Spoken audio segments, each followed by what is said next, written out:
जय श्री कृष्णा। आइए सुनते हैं बैसाख मास महात्म्य का नवा अध्याय।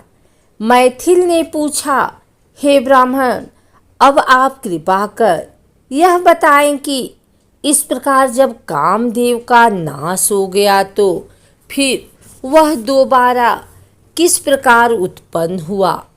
तब श्रुतदेव ने कहा, हे राजन, अब मैं तुमको स्वामी कार्तिकेय के जन्म का पुनीत इतिहास सुनाता हूँ। यह परम पवित्र इतिहास प्राणियों के समस्त पापों को नष्ट करने वाला है। इसके श्रवण मात्र से ही यश एवं पुत्रादि की प्राप्ति होती है। जब भगवान शिव जी ने कामदेव को भस्म कर दिया तब संसार में प्रलय आ गई। रति अपने पति को मरा हुआ देखकर विलाप करने लगी। उसने पति के साथ सती होने की तैयारी की। पहले तो सबने समझाया, परंतु जब वह नहीं मानी तो बसंत ने गंगा जी के तट पर चिता बनाई।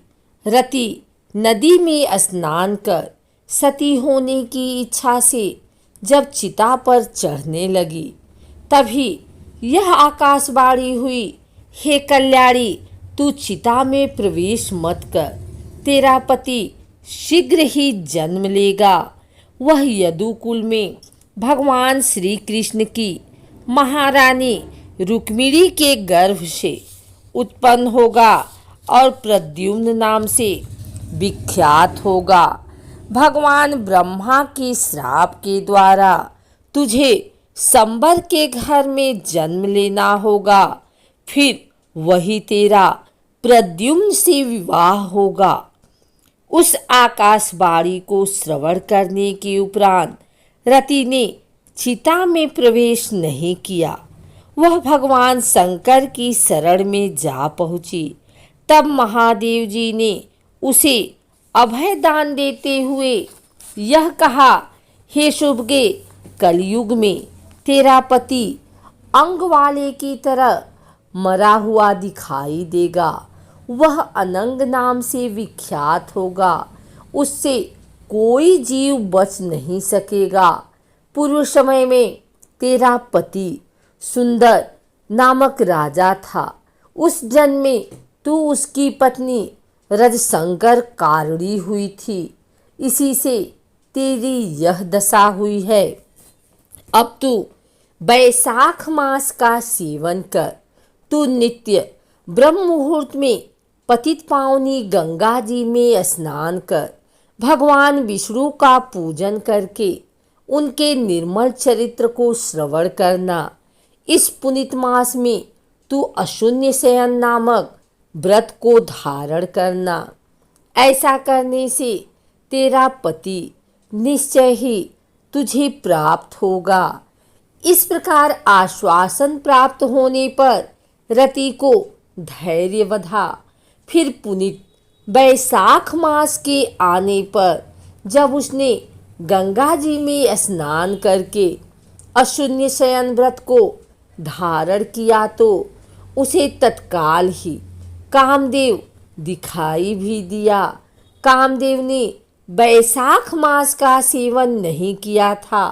इसी कारण वह परमेश्वर का पुत्र होने पर भी अंगहीन हुआ। उधर जब महादेव जी अंतर ध्यान हो गए तो पार्वती जी निराश होकर यह सोचने लगी कि अब मैं क्या करूं। उसी समय उनको ढूंढते हुए हिमवान भी वहां आ पहुँचे और उन्हें अपने साथ घर ले गए। परंतु पार्वती जी ने मन ही मन भगवान शंकर का वरण कर लिया था। अतः वे उनको पति रूप में पाने की इच्छा से गंगा के तट पर उग्र तपस्या करने लगी। उनके माता पिता आदि सभी ने बहुत कुछ समझाया, परंतु वे नहीं मानी और 1000 वर्षों तक शिवलिंग का पूजन करती रही। उनकी उग्र तपस्या को देखकर स्वयं भगवान महादेव ने ब्रह्मचारी के वेश में प्रकट होकर पार्वती की नाना प्रकार से परीक्षा ली, और जब उन्हें अपने निश्चय पर अटल पाया तो प्रकट होकर यह कहा, हे शुभगे, तुम वर मांगो। तब पार्वती ने हाथ जोड़कर यह कहा, हे नाथ, यदि आप मुझ पर वास्तव में प्रसन्न हो तो मुझे पत्नी के रूप में स्वीकार करें। तब भगवान शिव एव मस्तु कहकर अंतर ध्यान हो गए। फिर भगवान महादेव ने कैलाश पर पहुंचकर सप्त ऋषियों को बुलाकर हिमाचल के पास विवाह का संदेश देकर भेजा। उन्होंने जाकर राजा हिमवान से कहा, हे राजन, तुम्हारी कन्या पूर्व जन्म में दक्ष कन्या सती थी। उसने पति निंदा सुनने के प्रायश्चित स्वरूप पिता के यज्ञ कुंड में कूदकर अपने प्राण त्याग दिए थे। अब वही सती तुम्हारी कन्या पार्वती के रूप में अवतरित हुई है। तुम इनका विवाह भगवान महादेव जी के साथ कर दो। यह सुनकर हिमाचल ने कहा, हे ऋषियों, मेरी पुत्री पार्वती भगवान महादेव को पति रूप में प्राप्त करने की इच्छा से ही वन में कठोर तपस्या कर रही है। मैं महादेव जी के साथ उसका विवाह करके परम सुखी होऊंगा।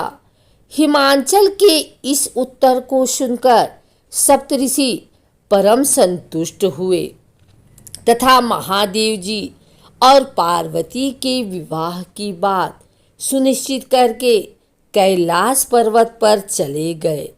फिर निश्चित तिथि पर महादेव जी की बारात चली। सभी देवतागण उसमें सम्मिलित थे। महादेव जी भी अपने अवधूत वेश में दूल्हा बन बैल पर चढ़कर चले।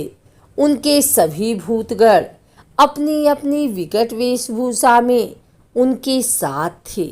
मुनियों ऋषियों आदि ने उनकी स्तुति की। तदुपरांत हिमाचल ने भार्या सहित प्रसन्नतापूर्वक अपनी कन्या पार्वती का शिव जी के साथ विवाह कर दिया।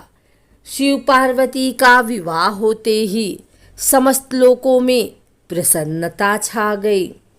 विवाह हो जाने के उपरांत भगवान शिव और पार्वती जी हिमालय के दिव्य शिखर पर 1 सहस्त्र वर्षों तक रमण करते रहे। जब बहुत समय तक रमण करते रहने पर भी पार्वती जी गर्भवती नहीं हुई तो देवगण चिंता करने लगे। बहुत सोच विचार करने के बाद उन्होंने अग्नि को बुलाकर उसकी खूब आव भगत की और तब अपने मंतव्य को प्रकट करते हुए बोले, हे अग्नि, जहाँ शिव पार्वती रमण कर रहे हैं तुम वहाँ जाओ। तुम निःसंग होकर उनके रमण के समय ही वहाँ पहुँच जाना। जब लज्जा के वशीभूत होकर पार्वती जी वहाँ से हट जाएं, तब तुम बातों में लगाकर शिव जी को बहुत समय तक रोके रखना। बहुत विलंब हो जाने पर ही स्वामी कार्तिकेय का जन्म होगा और तभी हम सबको क्लेश पहुँचाने वाले तारकासुर का नाश भी संभव होगा। देवताओं के इन वचनों को सुनकर अग्नि उसी स्थान पर गया जहाँ महादेव पार्वती रमण कर रहे थे। वहाँ अग्नि को आया देख पार्वती वस्त्र विहीना होने के कारण लज्जित होकर एक ओर चली गई। यह देख महादेव जी को बहुत क्रोध आया। वे बोले, हे दुर्बुद्धे, तूने असमय में आकर मुझे कष्ट पहुँचाया है। मैं इस दुस्सह असंखलित वीर्य को अब तेरे ही मुख में त्याग दूंगा। ऐसा कहकर उन्होंने अपना वीर्य अग्नि के मुख में छोड़ दिया। उस प्रचंड वीर्य के उदर में प्रवेश होते ही अग्नि को बहुत दुख हुआ। तब उसने देवलोक में जाकर यह समस्त वृतांत कह सुनाया। सभी देवता प्रसन्न तो हुए, परंतु यह विचार कर दुख करने लगे कि प्रसव कैसे होगा। इस प्रकार महादेव जी का दिव्यवीर अग्नि के उदर में 10 मास तक बढ़ता ही रहा।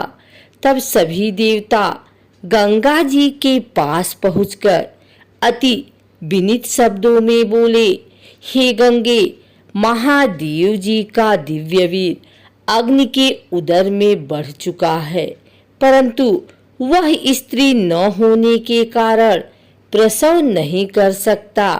अब इस दिव्य वीर्य को हम सबके कल्याणार्थ आप धारण करें। देवताओं की यह प्रार्थना गंगा जी ने स्वीकार कर ली। तब अग्नि ने गर्भमोचन मंत्र के द्वारा उस दिव्य वीर्य को गंगा जी को अर्पण कर दिया। उस वीर्य की प्रचंडता अद्वितीय थी। कुछ मास से अधिक गंगा जी भी उसके तेज को सहन न कर सकी। उनका जल सूखने लगा और वे अति क्षीण होने लगी।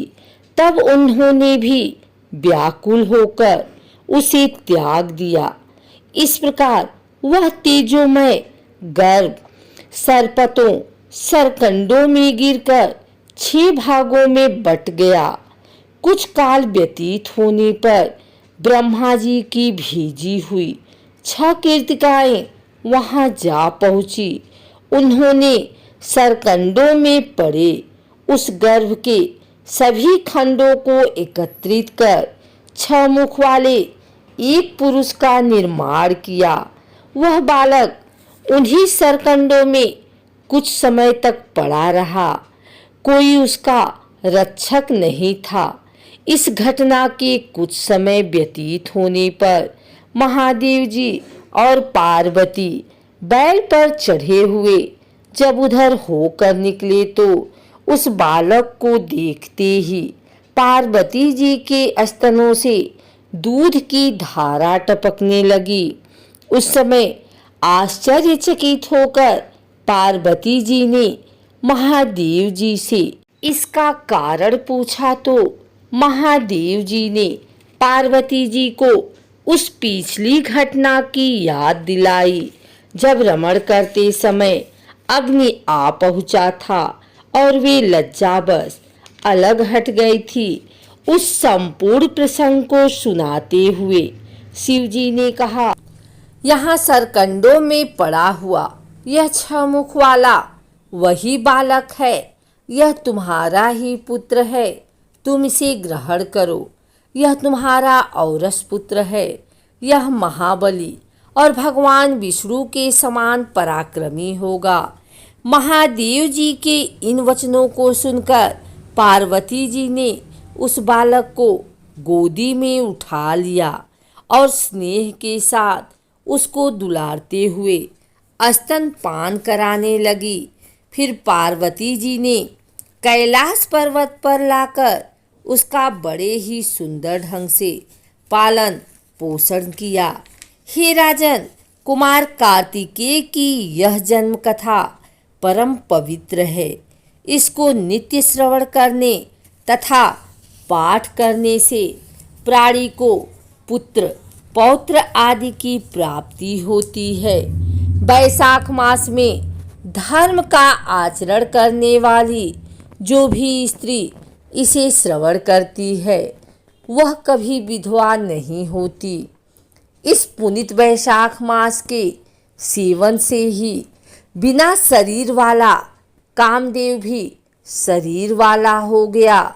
जो प्राणी इस वैशाख मास का विधि पूर्वक सेवन करके स्नान दान आदि करते हैं वे कभी कष्ट नहीं पाते, परंतु जो लोग इस मास को बिना स्नान दान किए ही बिता देते हैं, उन्हें अनेक प्रकार के दुख भोगने पड़ते हैं।